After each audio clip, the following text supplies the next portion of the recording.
Welcome back to the DFS Sweatshop. I am your host, the DFS Jerusalem, and you can follow me on Twitter, of course, at DFS Jerusalem. Tonight, I'm going to be breaking down last night's 6-game NBA slate. But first, before we jump into that, take a sip of the strong drink, celebration. Now, the celebration, you may think, oh man, Guru, you must have had a great night in the sweatshop. No, I actually didn't. Didn't have a really great night. But a lot of cats in the sweatshop did. And this today is a joyous occasion for me because I think I finally broke through. As you know, we started out here on YouTube doing football, then moved over into the preseason and basketball and getting things rolling. And if you are one of the first 500 subscribers to the YouTube channel, you know about the Core 4 roster building strategy that I've been teaching and implementing and using myself, and that's what makes me a profitable DFS player. So you are the guys that I moved over with me to the Facebook group. I went ahead and set up a special spot for you. It is called the DFS Sweatshop Insider Access Group. That group is secret. It's closed. No one can get in that.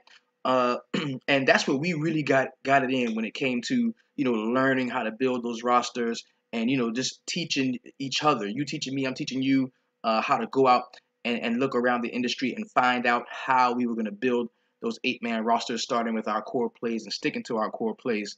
Well, since then, once the website launched, we had some difficulty as far as creating a really nice chat layout, which we are actually working that out now with the new website that's going to be dropping around the All-Star break. But what we did was we set aside some more space for the other guys, the newer guys that came along that were coming over from football and were just getting involved in the action.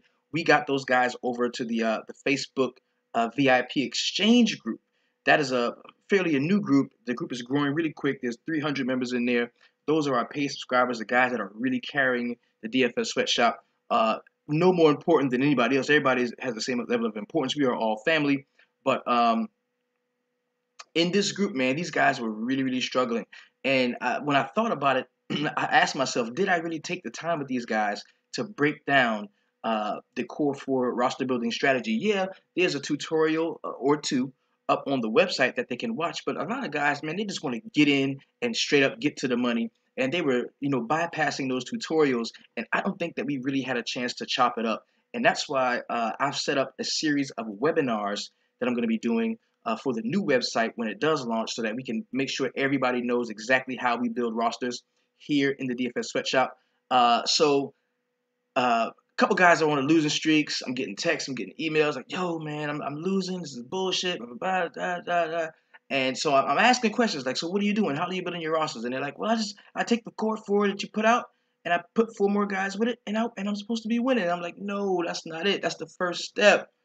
So I go and I'm pissed because I'm mad that these guys are not using the tools that we laid out for them, right? So I go in, kick down the door to the VIP exchange, drop this video, and I explain step by step, guys, this is how you get to the money. This is how you become a profitable DFS player. And man, the response to that. Let's take a look at the response to that. I'm talking about they went ham. They understand. They get it.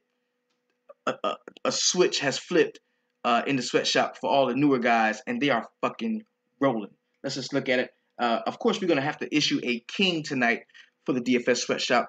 This dude across all formats: the Twitter, the YouTube VIP, which is the insider access, the VIP exchange, the actual website. Like this is we got a guy that is the king of the sweatshop, and we must all hold hands and really cheer this guy on as he goes on the next leg of his tournament journey. But we're going to go ahead and just shout out a couple of guys, man, a few guys actually. Number one, we're talking about E. Rhino. Finished 52nd in the big 4-point play. Excellent lineup from him. Did hit the 300 club there. Shout out to you, the big homie. Lance Tejada. He had a really nice showing out. Took the people to the side in some head-to-heads and some single entries and beat their ass up and took their money. Awesome for you, big homie. We also got Konrad Kozlowski, the big homie, he got to it. Had a great night. Kurt Cover got to it. Hit the 300 club. Definitely had some nice lineups there. And this is a guy that is always in the sweatshop helping. But the main man, Kurt Cover, man, this dude is a solid cat.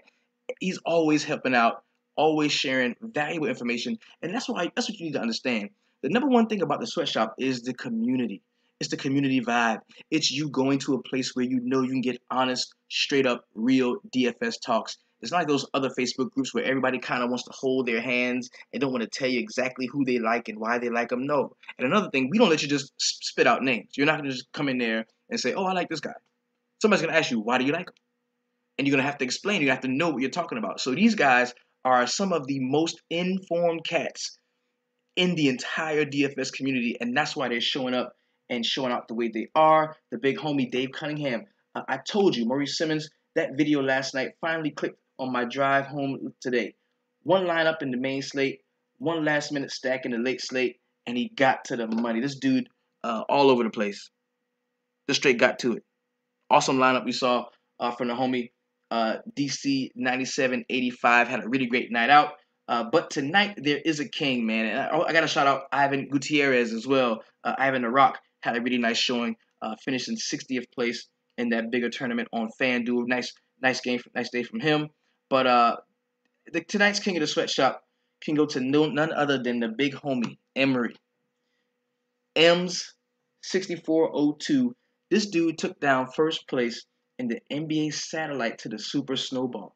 So that means he has a $400 tournament buy-in to where he's gonna hit that big $400 buy-in, and this guy has a shot at winning an astronomical amount of money, and that's awesome. We're all gonna be cheering for you, man. Any help that you may think you need, the sweatshop is here for you. That's what we do. Each one teach one. I gave you the core 4 roster building strategy that can help you to build your 8-man rosters on DraftKings or your 9-man rosters on FanDuel, and that's how we get into it. That's how we get into it. So let's go ahead and jump into a quick core 4 review. The number one thing these guys understand is comfort is the major key. If you don't feel comfortable with a slate, with a player, don't play him. If you can't look at your lineup and say, I have a calculated reason, a solid reasoning for every guy on this roster, you're probably not going to roll out a good one. That's just been my experience in DFS in any sport. So tonight's core 4 was Elfrid Payton, who, he didn't hurt as much as it may look because the ownership was so high on this dude. And I feel like I kind of got locked into him because at 6.4K, that's very close to that's the middling salary. And if a dude that has 50-point upside goes off at middling salary and you don't have him, there's no way you're going to be able to make up that ground. I would rather have a guy shit the bed at 40% owned and have him than for him to ball out at 40% owned, and I don't. So this play was not a very good one. Elfrid Payton did shit the bed, had a horrible game. TJ McConnell was not a very good play. Gorgui Dieng was somebody who I liked. I liked him because we knew that Ricky Rubio was going to be back, and this guy plays the power forward role perfectly with one of those pass first point guards. So I knew he was going to have a better game when we saw that Ricky Rubio was going to be back in the fold. And Rudy Gobert rounded out the core 4, and he was just horrible. He got taken to school by Nikola Jokic. This was one of the worst cores that I've ever rolled out in all of my days of DFS. And the funny thing is, I still cashed in most of my lineups. Got away with just about half of my buy-in back. So every night's not gonna be a profitable night, but tonight was a profitable night for a lot of cats in the sweatshop. Why? Because they developed their own cores. They developed their own plays. They've grabbed a hold to the roster building strategy that I set out for them, and it's been working for them. It is working for them, and that's very awesome. So next thing we're going to do is jump to the feature 4 players of the night. These are the 4 most talked about, tweeted about guys in the DFS sweatshop, in the Facebook VIP, in the YouTube VIP, and as well as the DFS website chat. We're going to start with the Who Dat scoring all them points over there player tonight.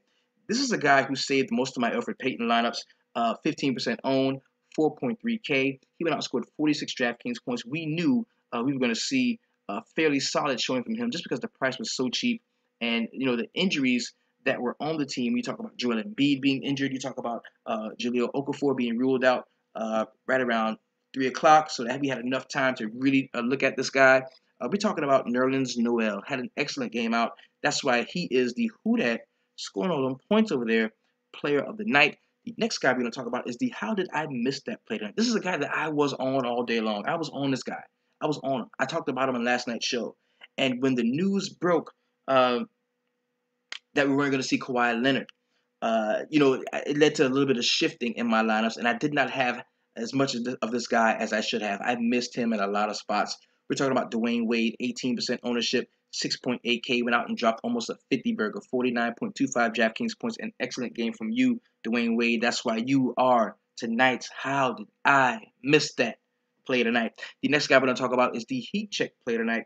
This could only go to one cat, man. We're talking about Nikola Jokic. This dude is just is ridiculously good right now. I mean, he's playing some of the best basketball as a big man that I've seen in quite some time. I mean, this dude is rebounding the basketball, assisting the basketball, scoring the basketball. I mean, doing everything he can to make sure his team is winning games, and it's really showing not only in his stat lines but also in the win column for the Denver Nuggets. Nikola Jokic.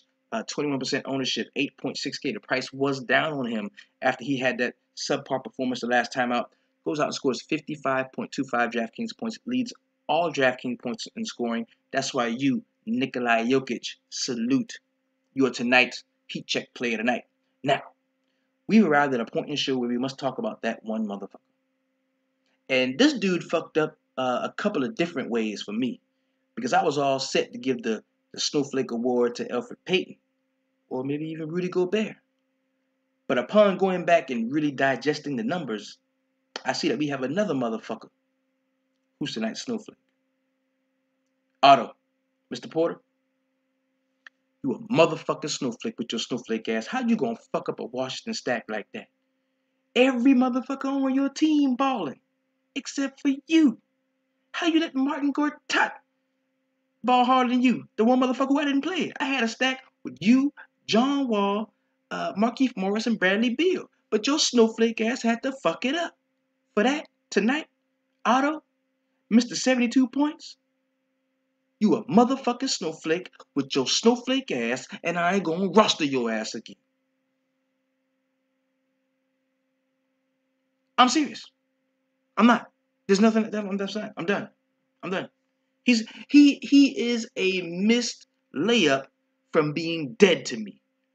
Otto, get your shit together with your snowflake ass. Let's move on with the rest of the motherfucking show. Now, normally I would jump to my very best DraftKings lineup. Matter of fact, that's what we're gonna do. Let's go ahead and jump to that right now. I've got to keep strong with the regular formatting of the show. This is what we do here in the DFS Sweatshop. Let's go ahead and pull this up. This will be my very best DraftKings lineup. Now, this is the lineup that I should have had in all of my single entries. I played light tonight. It was a 6-game slate. I really didn't like it. I didn't like the 6-game slate tonight. But, being so invested in DFS, I'm one of those guys who I have to play every day so I can stay connected and stay relevant in the game. So, let's go and jump to this here. Now, as you can see, I had this lineup in a few spots right here. This was my very best DraftKings lineup, and of course, this started out as a core 4 lineup. But I knew I wanted to get some exposure to John Wall. I knew I wanted to get some exposure to Kyle Lowry. So this is one of those lineups that I kind of tweaked and turned a little bit. When the Nerlens Noel news broke, I got down off of Gobert, got to Nerlens at that 4.4K price point, and I paid up to John Wall. And I got real jiggy with it, because I also wanted to. I said, well, shit, I got John Wall. Let me go ahead and pay up for another stud point guard. So I went up to Kyle Lowry, and I had went down to Shabazz Muhammad, who was also a really good play. I had Elfrid Payton in this lineup all day long. I think I had like 90% Elfrid Payton across all of my lines. That proved to be my undoing virtually, my virtual undoing for the night. Finished with Dwayne Dedmon here. I thought I would see a lot more minutes for him. Thought the game could blow out. Even after the Kawhi Leonard news broke, I still thought this game could blow out. But Toronto actually played a really good game, and they stayed with him. This lineup finished with 278.25 DraftKings points. The cash line was about 260, so I was well above the cash line. This helped me to recoup some of that buy-in back. Like I said, I played about 5% of my normal buy-in, and I got about 50% of that 5% back. So it wasn't a horrible night. Usually, either I lose it all or I win really nice. I double, triple, quadruple 10 times, 26 times like Monday night or Sunday night, or I lose the whole buy-in. So I got a little bit more back. I'm gonna play with that tomorrow. Tomorrow we got a juicy 10-game slate. I really like that. So now we're gonna go ahead and jump into a brief recap of last night's games. It was only 6 games, so we're gonna roll through those fairly quickly. And we do this for the simple fact that we've got to know where we've been, so we can know exactly where we're trying to go in this thing we call NBA DFS. I'm gonna pull up the logo right quick, and isn't it awesome to see the logo in first place, man? It's even if it's not me, especially if it's not me. It's so awesome to see the logo in so many spots in first place or up in those tournaments. I love to see it. Every time I do, it really warms the heart, man. I gotta tell you that for real. Let's go ahead and start in Toronto, where the Raptors were taking on the San Antonio Spurs. This was a really good game, probably the most competitive game of the night. A really nice one we saw here. We're going to start on the San Antonio side of the ball, where Kyle Anderson got the start uh, in place of the injured Kawhi Leonard. He sat out another game with that sore hand. And in 31 minutes, Kyle Anderson didn't do much, but the price point was so low on him that the 8.7 boards, 4 assists, and 1 block was still decent there. We saw LaMarcus Aldridge for 31 minutes. He had 21 and 7 to go with 2 assists and 1 steal. Not a great game there. David Lee had 11 and 5 to go with 2 assists, and he only played 21 minutes. Pretty good game we saw from Patty Mills. He had 18 points, 3 assists, and 3 steals in his 30 minutes. Not a great game we saw from anybody else on the team. DeJounte Murray, 22 minutes. He had 11 and 3 to go with 2 assists and 1 block. Not a great game there. Danny Green also was the only one who had kind of a really nice game. He had 4 points, 7 rebounds, 2 assists, 1 steal, and 4 blocks. Shot 16% from the field, 2 for 12. Horrible shooting performance from Danny Green. If he has a better night shooting, he kind of blows up on him. On the Toronto side, Jared Sullinger got the start. I did not take the bait on that. Never thought I was seeing for more than 15 minutes. He, in fact, played 11 minutes, had 2 rebounds, one steal. Not a good game at all for him. Jonas Valanciunas was 1 point shy of that double-double bonus. He had 9 points, 13 boards, 2 assists, 1 steal, and 2 blocks. A pretty good game for him. Norman Powell had a nice one, 16 and 4 to go with 2 assists and 2 steals and a block. We also saw a really nice game from Terrence Ross. He chipped in 21 points off of the bench to go with a rebound and 1 steal with 2 blocks. Pretty good game there. Corey Joseph, 10 points, 3 boards, 2 assists, and 2 steals. Kind of a stinker from Kyle Lowry. It wasn't a full-fledged snowflake, but you got to think in 41 minutes of Kyle Lowry, if he scores 30 real-life points, he should have like way more than he had. 30 real-life points, 5 rebounds, 2 assists, and 1 block while shooting 9 for 23 from the field. That proved to be his undoing. Hit 1 of 7 3-point shots. Not a great game there. We're ready for DeMar DeRozan to come back. Next game I'm going to talk about is the Philadelphia 76ers at home against the LA Clippers. Of course, the LA Clippers are not at full strength right now, so this is not, a team. This is not a Chris Paul LA Clipper team. They did get Blake Griffin back, and he did see limited minutes. Matter of fact, he played 29, and he doubled in those 29 minutes. He had 12 points, 11 rebounds, 5 assists, 1 steal. Pretty nice game from him at that 7.5 point price point. Luke Mbah a Moute, 17 minutes, did not do shit. JJ Redick dropped 22 points to go with a rebound and an assist. Pretty good game from him. Austin Rivers chipped in 20 and 2 to go with 3 assists and 1 steal while shooting 46% from the field and 4 for 7 from 3-point. Raymond Felton did nothing. He only played 16 minutes. And you got to think, with Blake Griffin back, somebody was going to have to sit their ass down. And it just so happened to be Raymond Felton. Not a great game there. Jamal Crawford came off of the bench in 33 minutes, had 27 and 1 rebound to go with 2 assists and 1 steal. That was an excellent play if you did get him in your lineups. On the Philadelphia side, Robert Covington, man, had a really nice one. 37 minutes for him. He led the team, had 14 points, 8 boards, 2 assists, 3 steals, and 2 blocks. Got it done in a bunch of different ways. He shot 2 of 8 from behind the arc. That proved to really stop him from having that explosive game because the defensive game was working. If that shot was going down, we would have saw a big one from Robert Covington. Ersan Ilyasova kind of disappointed in his 22 minutes. He had 10 and 5 to go with 3 assists and 1 steal. Dario Saric had a really nice game in his 25 minutes, 16 and 8 to go with 2 assists, 1 steal, and 1 block. And we also saw a dope game from Nerlens Noel, man. 19 and 8 to go with 5 assists, 2 steals, and 3 blocks. Pretty nice game there while shooting 80% from the field and hit 3 of 3 free throws. Pretty good game we saw from him. TJ McConnell almost double-doubled. He did not get 1 rebound, but he had 9 points, 10 assists, and shot 4 for 9 from the field for 44%. Pretty decent game for him, but we needed to see a lot more from TJ McConnell in order to justify that 5.5K price point. Next game we're going to talk about, Washington Wizards at the Boston Celtics. This game was much hyped all day long. Everybody was just talking about them being in those all black uniforms, which we didn't see for some reason. And it was a pretty good game, but the Washington Wizards did end up running away with it in the end. On the Boston side, Jay Crowder, 17 and 6 to go with 3 assists and 1 steal. Pretty good game from him while shooting 75% from the field. He did hit 3 of 5 3-pointers. Pretty nice game there. Al Horford played 33 minutes and had 22 and 2 to go with 4 assists and 1 block. And Amir Johnson, bro, he only played 4 minutes. That was it. Horrible game from Amir Johnson. Marcus Smart played 32 minutes and had 13 and 5 to go with an assist and 4 steals.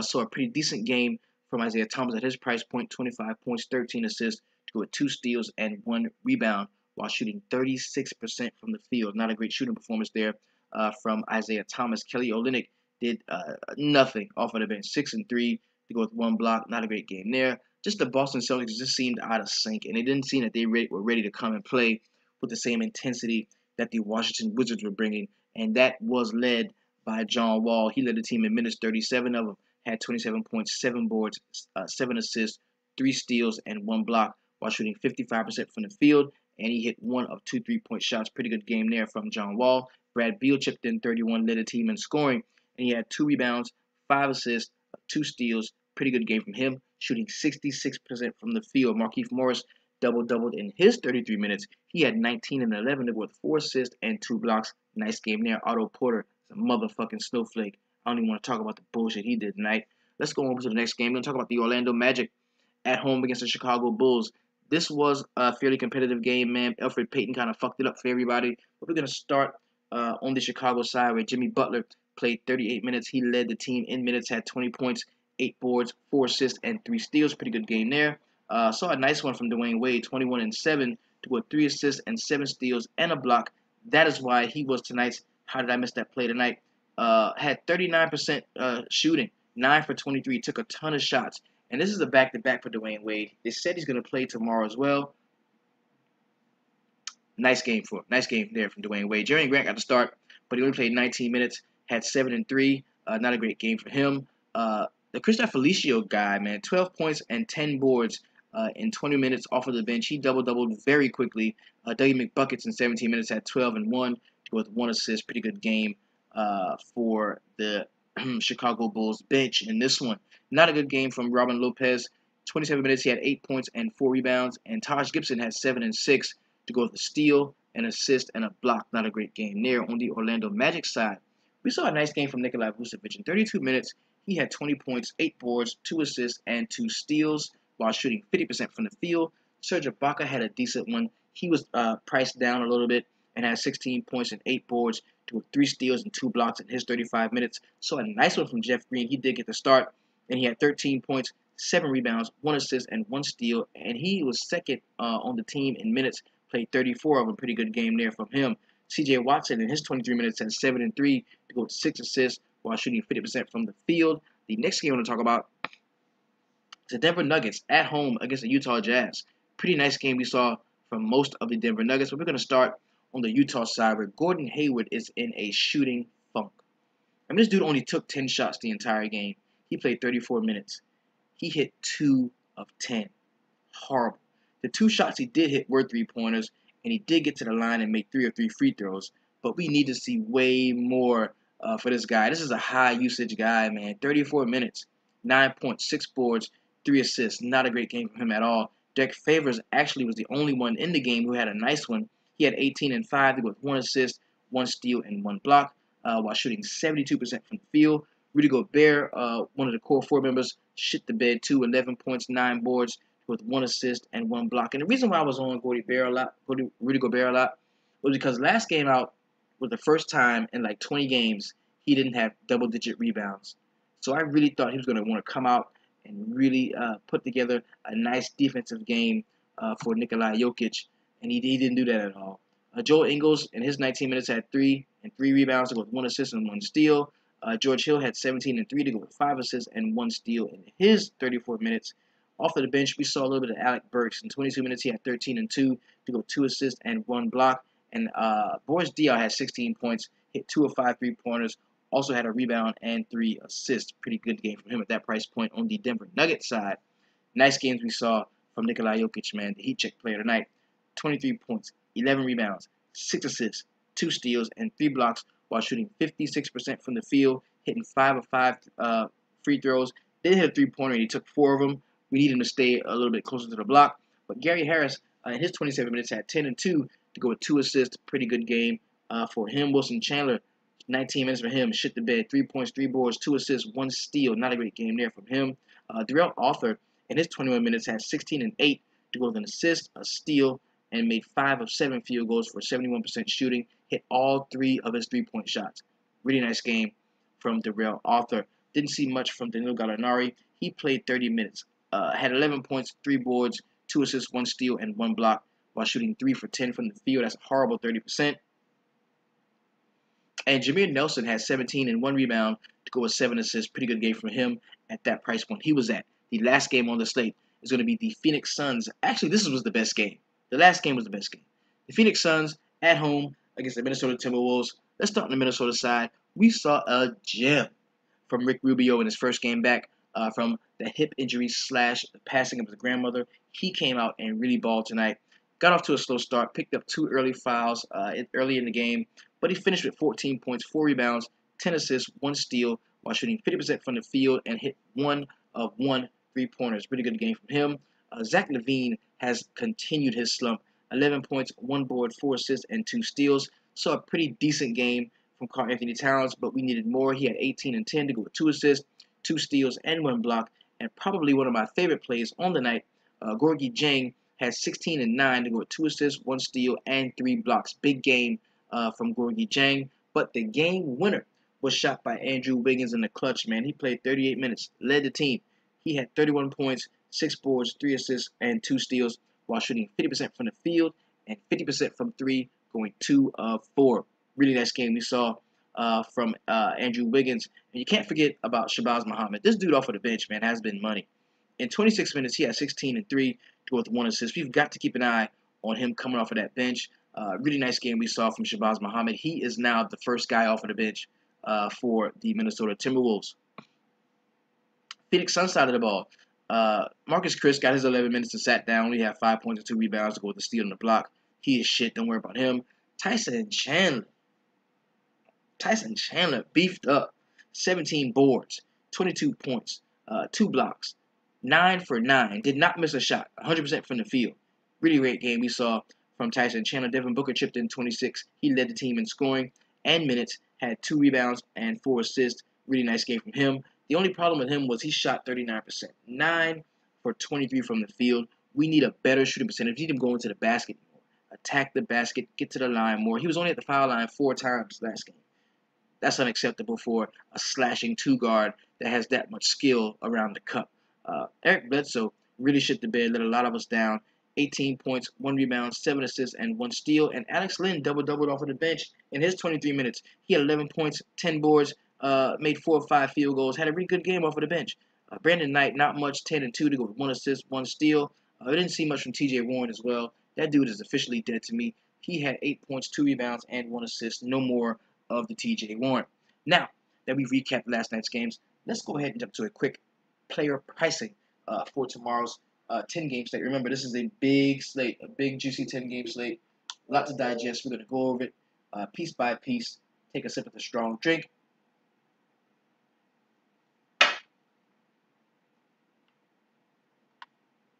We are going in. Now, the first thing I want you to take notice of, all right, Big 10-game slate. Starts at 7 o'clock. We've got an 8:30 late slate, right? The only way I play in that is if I'm tilting from not doing well here. We got a 732 game turbo. I may throw something in there as well. But check this out. We got a 6 game turbo. And I looked, and the games in there are juicy as fuck. So if you want to, you know, limit your player pool, just limit your player pool. I always implore you to do this. Make a line in there, make a couple lines in there, throw them in the single entry GPP in the main. Throw them in the single entry GPP in the main. You won't be disappointed. Make you some nice lines out of the 6 gamer. You won't be disappointed. I can guarantee you that. Let's go ahead and jump into that. Player pricing. We're going to pull up all of the 10 games. And we do this so we can develop that player pool in our heads, man. This is my first time really taking a look at the actual pricing of the players. So I'm right here with you, or you're right here with me. We're doing this together. Now, the first thing you're going to see is we got the big 3 on the board. You might as well say the big 5 on the board. These are the motherfuckers who will break your bank. And, you know, there's no way you can roster multiples of these guys safely and really feel comfortable about a roster. I just can't do it. We're going to start with Russell Westbrook. He's at 12.8K. No, that's ridiculous. There's no way I'm going to pay up that much for Russell Westbrook tomorrow.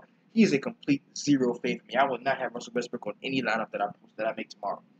Next guy's going to be James Harden. He is a touch more palatable for me because he's in a really good matchup as far as the perimeter is concerned, and it's going to be a much high scoring game in my opinion. I haven't looked at the point totals yet. We're going to get into that, but that's still very pricey. And I probably, if I make 10 lines tomorrow, he might be in one. That's just how adamant I am about not spending and not paying up this much for these guys. Because you look at it, man. If we're looking at hitting 6x value, we're talking about a floor. We're talking about 75 points. If you're not getting 70, 76, 77 points, there's no need to even roster him. Now, these guys can go off for a hundo, especially James Harden, of course. But how often is that going to happen? And if it's tomorrow, fuck it. That's the reason why I lose. But I'm not putting those guys in the roster. That's just too expensive, and that's ridiculous. Next play is going to be DeMarcus Cousins at 10.8. This is a really good matchup against the Cleveland Cavaliers. It's at Cleveland. If the game was in Sacramento, I might feel a little bit strongly towards DeMarcus Cousins, but I do kind of like him tomorrow. I do kind of like him. I think 50 is definitely in the realm of possibility for DeMarcus Cousins, but at 10.8, we need 60-something to make that 6x value for us, especially if I'm talking about, you rolling him out as a core 4 play. Giannis at 10.6. That's not a play that I'm very interested in tomorrow, too. I'm not going to have too much exposure to any of these guys here, especially when I've got LeBron sitting at 10K, who could actually easily go off a 5, 6x value easily. I've got Kevin Durant here in a plus matchup against the Charlotte Hornets at the Beehive. The game may stay just a touch closer than we think the point spread might tell you. See, this is more my speed. Isaiah Thomas going up against the Houston Rockets at home. Pat Beverly, 9.3K. That's more of my speed. Jimmy Butler going up against the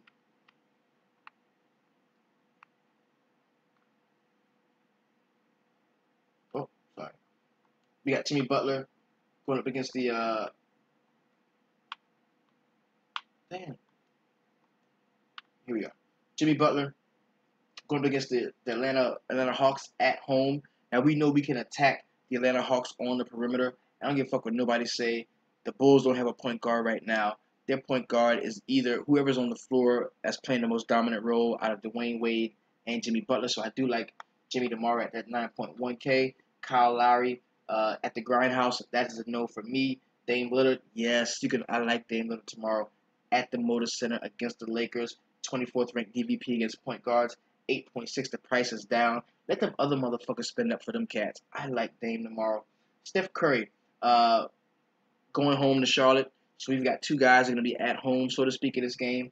I do like Steph Curry. Even though he doesn't have a really good history against the Charlotte Hornets, I kind of still like him at home tomorrow. The team is made up a little bit differently. I think with Kevin Durant being on the floor as well, it'll open things up a lot more for Steph Curry. I think he wants to play well. Anytime he does go back home, remember he went to Davidson. That's about an hour up the road from Charlotte. So I do like him tomorrow. Kyrie Irving is most definitely in play at 8.2. I like him.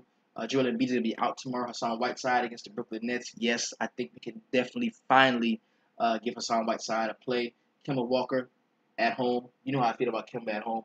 7.9 is the salary. It's down 200. I like him. You can take advantage of Steph Curry at the point guard position. I like that. Kevin Love is in play at 7.8. And I think you can roster the big three tomorrow with Cleveland. I think you really can. I think Paul Millsap at 7.8 is in play. CJ McCollum, yes, at 7.8. DeMar DeRozan going to be out again tomorrow. Drew Holiday against Russell Westbrook. No, I don't like Drew Holiday tomorrow. Draymond Green, the price is so far down on him, 7.5. I like Draymond tomorrow. That's a nice play there. Marc Gasol, yes, at 7.5. I like him. Nick Batum, yes, at 7.4. Carmelo Anthony against the Dallas Mavericks. Not so much. I'm not feeling him. Goran Dragic, yes. Yes, you can roster Goran Dragic tomorrow, 7.3. Mike Conley, yes.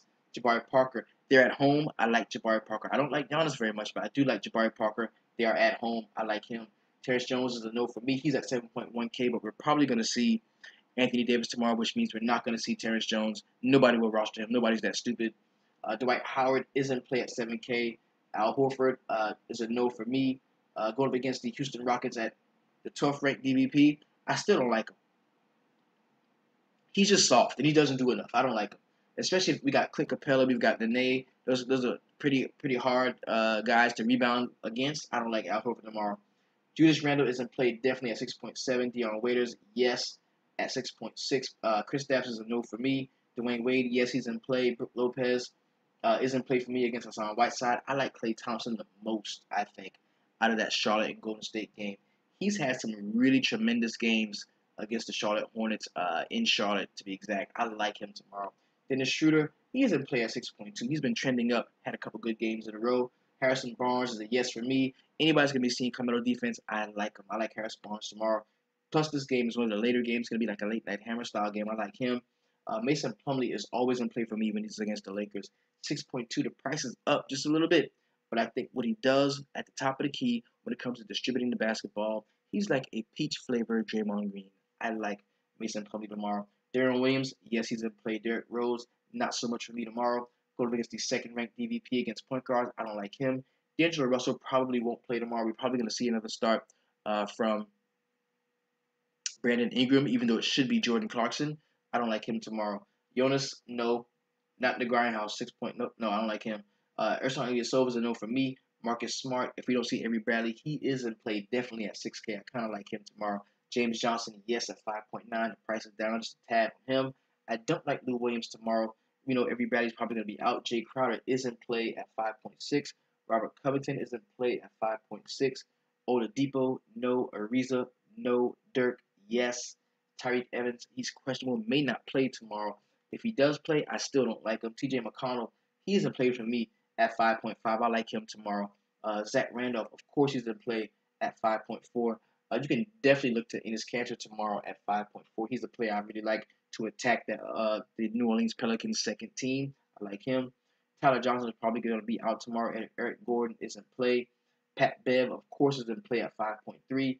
MKG, this is the 25th ranked DVP against the power forward position, but I just don't like MKG tomorrow. Cody Zeller is questionable. I think he's still going to play. If he does, I kind of like him. Even though it's the 5th ranked DVP against the center position, I kind of like Cody Zeller because he is fleet of foot, man. And he's not the type of center that they take off the floor when Golden State starts all that small ball shit. He'll stay out there. So I kind of like Cody Zeller if he does play. Okafor is a no for me. Malcolm Brogdon, yes, at 5.1. The price is down just a touch. We can look to him tomorrow. Jeremy Lin's not going to be in. Steven Adams, he's in play at 5K. I kind of like Steven Adams. Taj Gibson, Chicago Bulls, one of the best rebounding teams in the league. The price is still really affordable for Taj Gibson. I think he's in play. Al-Farouq Aminu, I love him at 5K. I like that a lot. Jordan Clarkson is in play at 4.9 for me, especially if we don't see D'Angelo Russell. That means somebody's going to have to be on the floor handling the ball. I like him tomorrow. Trevor Booker is not in play for me. Marvin Williams is sort of in play. The price is 4.8. He had a really good game out last time. I think that he can get some run out there. Greg Monroe, yes, at 4.7. I like him. Kent Bazemore is dead to me. You can roster him at your own risk. Lil Bruh, if he gets to start again, I like him at 4.7, even though it's a 7 ranked DVP against the shooting guard position. Wesley Matthews is questionable. If he does play, I don't like him. I like Steph Curry better.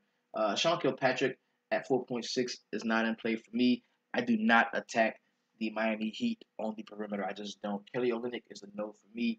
Brandon Ingram, if he does get a start at the point guard position, I kind of like him at 4.6. Ryan Anderson is in play at 4.5. Derek Collison at 4.5. Somebody's got to be scoring the points. Going up against the Kyrie Irving defense, yes, Derek Collison is in play for me. Robin Lopez is a no. Josh Richardson probably won't play tomorrow. Evan Turner, yes, at 4.5. I like him. I don't like DeMar Carroll at the Grindhouse. Terrence Ross is in play for me against the second team at 4.5. I like him because we're not going to see DeMar DeRozan tomorrow. So I do like Terrence Ross. Tristan Thompson, he's in play at 4.4. The price is very cheap. I like JaMychal Green at 4.4. Tony Allen is a play that I really like at 4.4 as well. Nikolai Mirotic, no. Nerlens Noel. If it's another situation where we're not seeing, where we're not going to be seeing uh, uh, Embiid or Okafor, we can turn to Nerlens Noel again. The price is still 4.3, even after scoring 40 some odd fantasy points. We can look at him again. Clint Capella is definitely a play I really like to attack Boston rebounding. 4.2 is the salary. We can definitely go there. Nick Young is not in play for me tomorrow. Dario Saric is a no. Tim Hardaway Jr. is a no. Michael Carter Williams is a no for me at 4.2. Even though this is attacking the Atlanta Hawks, probably one of the worst perimeter defenses against the point guard position in the league. But I would rather take a primary ball handler, not just a guy that's penciled in as a point guard. The primary ball handlers are going to be Dwayne Wade when he's on the floor and Jimmy Butler. I don't want to have anything to do with Michael Carter Williams. Bojan at 4.1 is not a play I like. Ty Lawson is definitely in play at 4.1. If you don't think that you're going to see, whoever you think sees the most meaningful minutes out of Ty Lawson against Kyrie Irving, out of Ty Lawson and Darren Collison would be where I would go for that position in that game. Dellavedova is in play at 4.1 if he does get a start. Joakim Noah at 4K flat. That's somebody you gotta look at. I like that. He's very cheap. I like him. Frank Kaminsky, is he questionable? No. I don't like him tomorrow. Luol Deng is a no for me. Matt Barnes is a no for me. Jeremy Lamb, if he does play, I do like him. Garrett Temple at 4K. He's pretty. That's something to look at. 4K for him against the shooting guard position, where the Cleveland Cavs really struggle against that position. I kind of like him tomorrow. Amir Johnson, no. DeGuerra is a no for me at the Grindhouse. Iman Shumpert is a play that I'm going to give some serious consideration at 4K. Hollis Jefferson is a no for me. Marco Bellinelli. If we don't see Jeremy Lamb tomorrow, and we don't see Kaminsky tomorrow, and we don't see, all these guys are out, I like Marco Bellinelli. Zaza Pachulia is in play at 3.9. The price is very cheap on him for a starting center. Corey Joseph is a no for me. Wayne Ellington is a no for me. Kyle O'Quinn, no. Maurice Harkless, yes at 3.8. I like him. Sergio is a no. Sam Decker is a yes for me at 3.8, going against that Boston second team. Jerry Grant is a no for me. Andre Roberson is a no for me. Kyle Korver, no. Montrezl Harrell deserves consideration at 3.7. Andre Iguodala, he rested the last game out. If he does play C minutes in this game, I do like him as a cheap punt play at 3.7. Andrew Harrison is a no. Let's go ahead and find a cheapy guy. Norman Powell, 3.6. I like him against the Memphis second team. We know we're not going to see DeMar DeRozan. I think he can definitely, we can look to him as a play, a cheap punt play. Vince Carter, yes at 3.4. Sauce, no. Buddy Hield, no. Dinwiddie, no. Let's look and see if we can find somebody at 3K. Favorite play at 3K.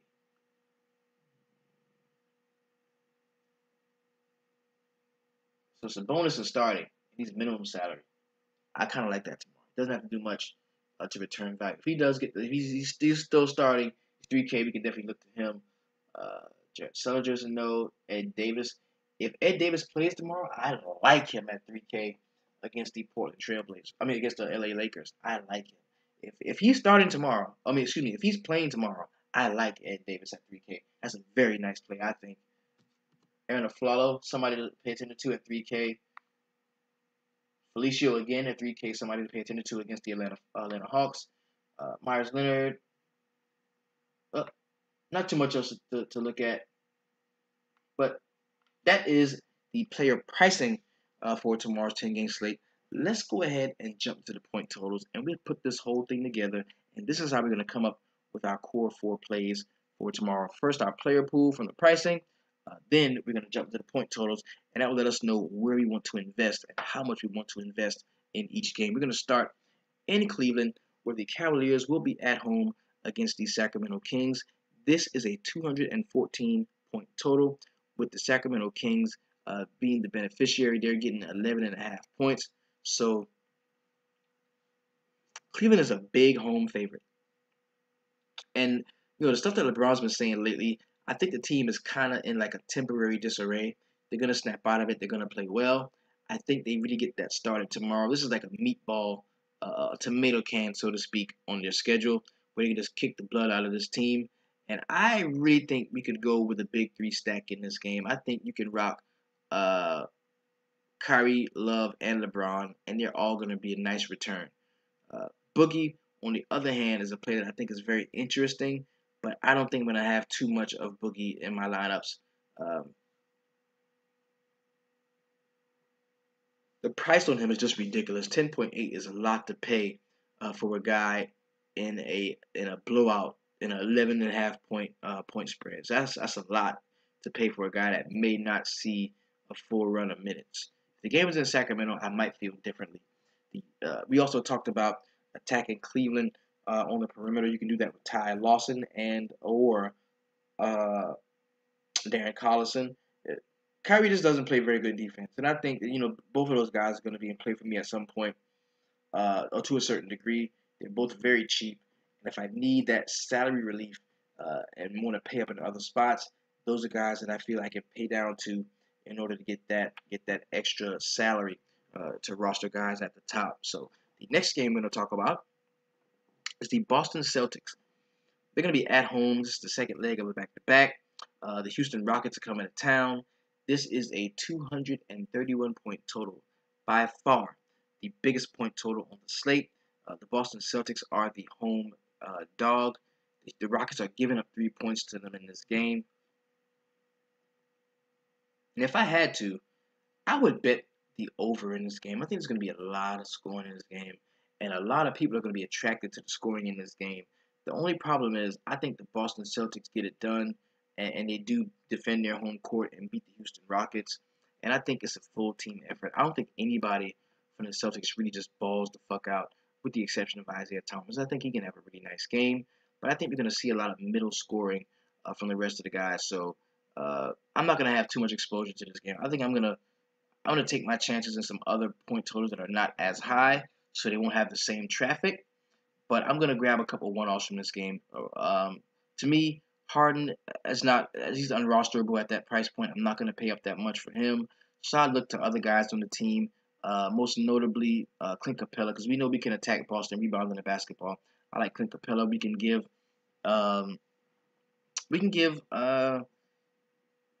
Ryan Anderson some consideration, because not only can he hit 3-point shot, but he can rebound the ball some. So we can give him some consideration in this game as well. I don't like Trevor Ariza as much as I do Ryan Anderson. Harden, we already know he's out the door for me. And I think we can also look in some spots to paying down at the point guard position and rostering Pat Beverly. On the Boston side, back to that Isaiah Thomas, I like him a lot. I'm not going to be fucking with Al Horford. I don't think that we can roster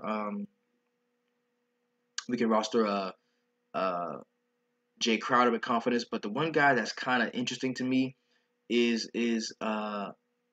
Marcus Smart. If he does get the start, I kind of like him tomorrow, because if him and Isaiah Thomas are on the floor together, that means you've got Pat Beverly covering Isaiah. He's pretty good on defense, so that means that opens it up a little bit for Marcus Smart. He's probably going to be guarded by James Harden. James Harden plays that Olay defense, so I do like Marcus Smart tomorrow. The next game I'm going to talk about is the Brooklyn Nets at home against the Miami Heat. Now, this is a 214-point total. That's pretty juicy for teams that are this bad. Two teams that are this bad. They're not very good teams. But the Brooklyn Nets, man, they're giving up four.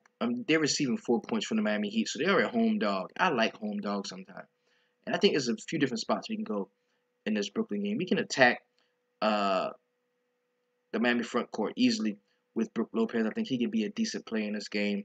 Also, you think about guys like Sean Kilpatrick, who I kind of like a little bit. I like Sean Kilpatrick tomorrow. Trevor Booker is not somebody who I'm very high on, but he is rosterable in this situation. On the Miami side, I love Goran Dragic in this game. He's one of my favorite plays already on the slate, just looking at it. Also, I think we can go to Hassan Whiteside. The price is still down on him. He's 7.9K. This dude's going to have a good game at some point. And I think tomorrow, everybody gets right against the Brooklyn Nets. If you want to get your shit together, you want to get your numbers up, get your stats right, just play the Brooklyn Nets, especially in the interior, because this dude is soft as fuck. I'm talking about Brook Lopez. He's one of the softest interior guys I've ever seen in my life. I was talking about like Brad Doherty soft. This dude is soft as shit, and I really think that we can look to Hassan Whiteside to take advantage of that tomorrow. I kind of like Hassan Whiteside. Also, I think Dion Waiters is in play for me too. I like him coming off a really hot performance, scoring 33 points in his last game. I think that he can go out and put some buckets together and have a really nice game as well. The next game I'm going to talk about is one of my favorite games on the slate. I wish I was going to this game, but I have to work, and probably the tickets are probably sky high. But it's the Golden State Warriors going to Charlotte, to the Beehive, to take on the Hornets. This is a 222-point total, the second highest point total on the slate. The Golden State Warriors are giving up 9.5 points. There's a few injuries on the Charlotte side that we've got to pay attention to when we're talking about, Cody Zeller being questionable, Jeremy Lamb being questionable. We've got Frank Kaminsky that's also questionable in this game. But the great part about this game is we don't have to roster the main guy to get exposure to this 222-point total. Like, you don't have to take Kevin Durant on the Golden State side to get exposure here, because you've got a very cheap power forward option, who's in a good matchup in Draymond Green. Also, this is a coming home man for Curry. He played right up the road, grew up in Charlotte, went to Davidson. So this is a coming home. I think Dell's going to be here. Mike's probably going to be there. Oh, Mike's going to be there? I like Kemba. Kemba at home. I think he's going to be a really nice play tomorrow. We know that we can attack Golden State at the point guard position. Most notably, we can attack Steph Curry at the point guard position. And I think Kemba has a solid game tomorrow. The price is at 7.9K. We're going to need about 48 DraftKings points in order to make value. I think he comes very close to that tomorrow. Also, Klay Thompson is somebody who's on my radar. He always balls against the Charlotte Hornets. And Nick Batum is somebody else that you could look forward to rostering tomorrow too. So there's a lot of good shit about this game.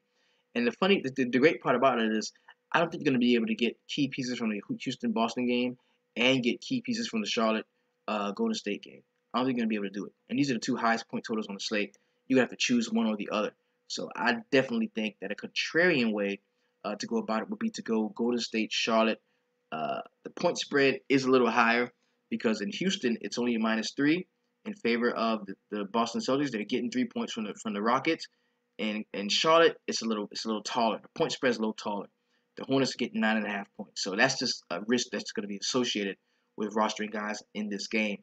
The next game I'm going to talk about is a 203-point total. It's the Chicago Bulls at home, giving up 1 point to the Atlanta Falcons. I keep talking about Atlanta Falcons. The Atlanta Hawks, excuse me.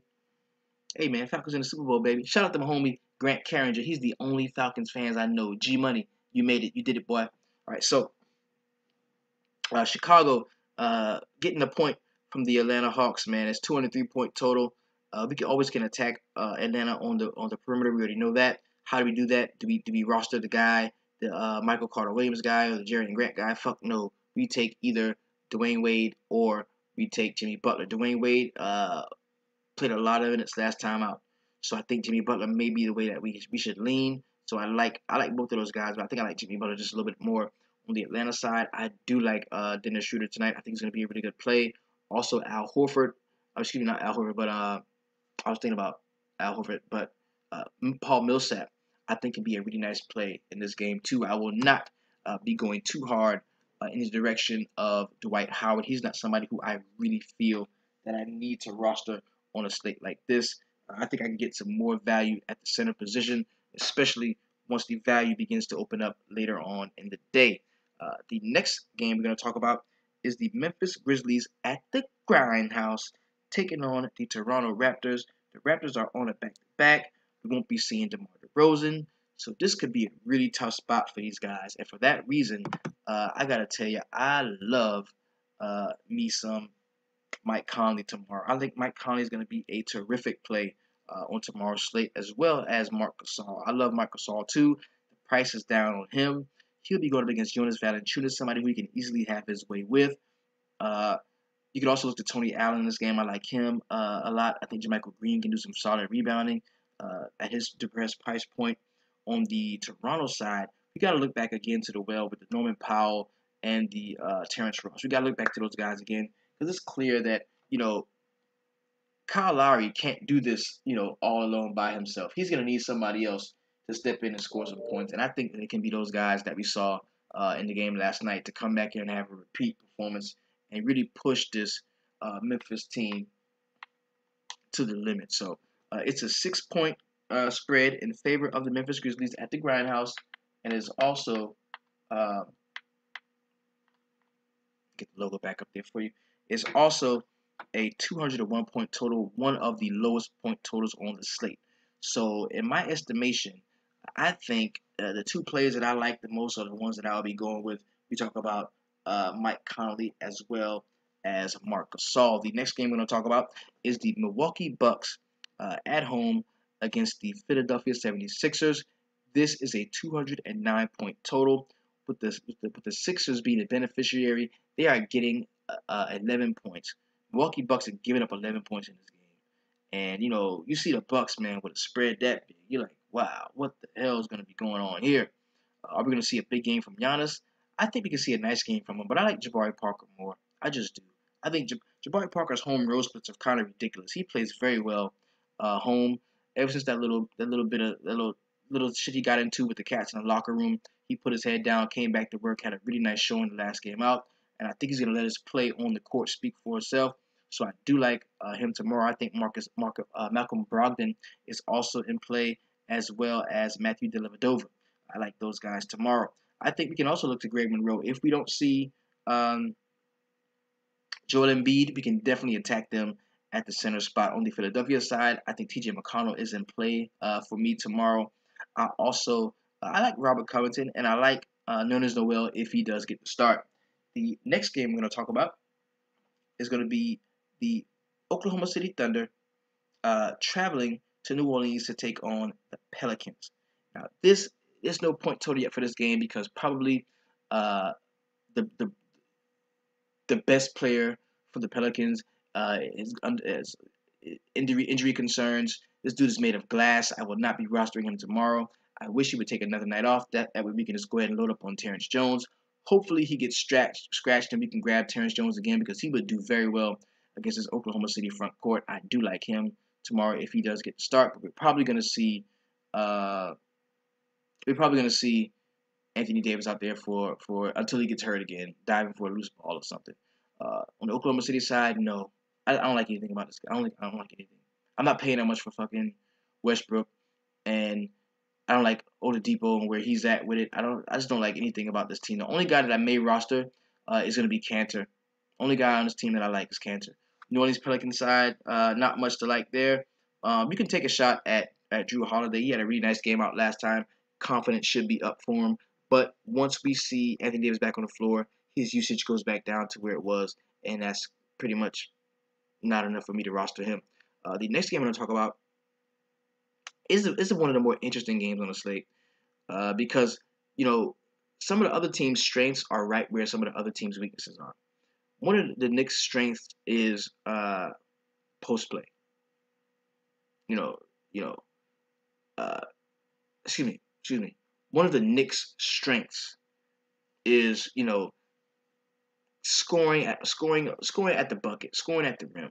And I think that Derrick Rose, the way he attacks the basket, and the Dallas Mavericks not really having that rim protector, I think we can see a nice game from Derrick Rose, but he's gonna have Darren Williams in front of him, who is a pretty solid defender.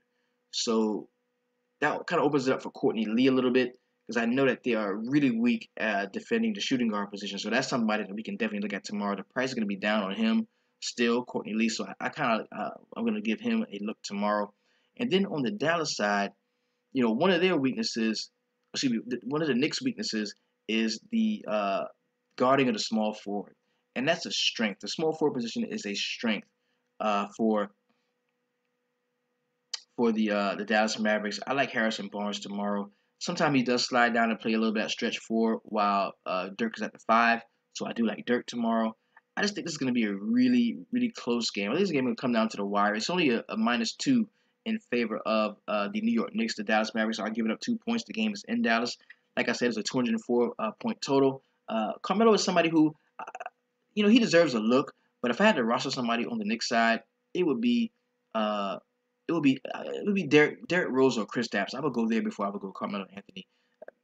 I hope that Kristaps is done with his injury concerns and he comes back at full strength tomorrow. If that's the case, we're going to be looking forward to it, and I can definitely see him having a nice game against the Dallas Mavericks. And as you should know, Dirk Nowitzki is somebody he kind of patterned his game after. So to be out there on the court with Dirk Nowitzki, I think we're going to see he's gonna want to play a really nice game. So I kind of got my eye on Kristaps Porzingis now that I look more into the point totals as well as the matchup we're going to see, knowing that we're not going to see Andrew Bogut, and we may see some Dirk Nowitzki playing the center spot for stretches during the game.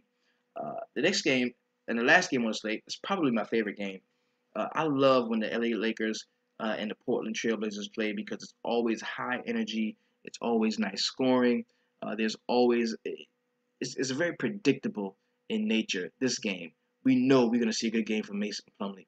He always does well against the Lakers. We know we're going to see a good game from Julius Randle. He always gets up to play the Portland Trailblazers. We know we're going to see a good game from the Portland backcourt when it comes to either Dame Lillard or CJ McCollum. Take your pick.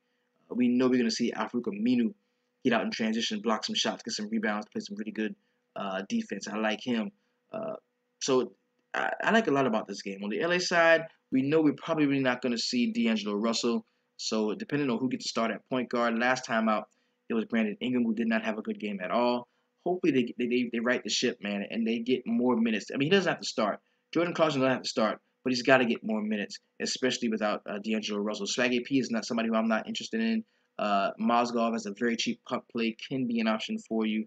This is a really good game, and I think it's going to be a nice one and come down a lot closer to that 9.5 point total. The 9.5 point spread that we have set for this game. Remember, it's a 220 point total. It is the third highest point total on the slate. The number one game is, in regards to point totals on the slate, is the Houston-Boston game. Then we've got Charlotte-Golden State. And the last game, the late night hammer game, is the LA Lakers and the Portland Trailblazers with a 220 point total. This has been your DFS Jerusalem. You can follow me, of course, on Twitter at DFS Jerusalem. Thank you so much for your support for the DFS Sweatshop and everything that you've been doing as far as your likes, your comments, sharing the videos, staying in touch, staying in tune with me. I really appreciate that. If you'd like to support the show further, there's a box over there. Click that. Let it take you where it has to take you. Also, if you want to become a full-fledged member of the DFS Sweatshop, you can do so at www.dfssweatshop.com. That is where you will receive all of our tools that we offer. The number one being our Core 4 roster building strategy, where we teach you how to build the 8-man DraftKings roster as well as how to build the 9-man FanDuel roster. There's going to be links to the videos on the website. Please visit that, check that out. Become a subscriber, become a full-fledged member of the Sweatshop. Change your avatar, get the logo in there, and let's show these motherfuckers who's boss, right? So, again, this being DFS Jerusalem, and the number one thing that I always want you to do in a Sweatshop is to go out, work hard.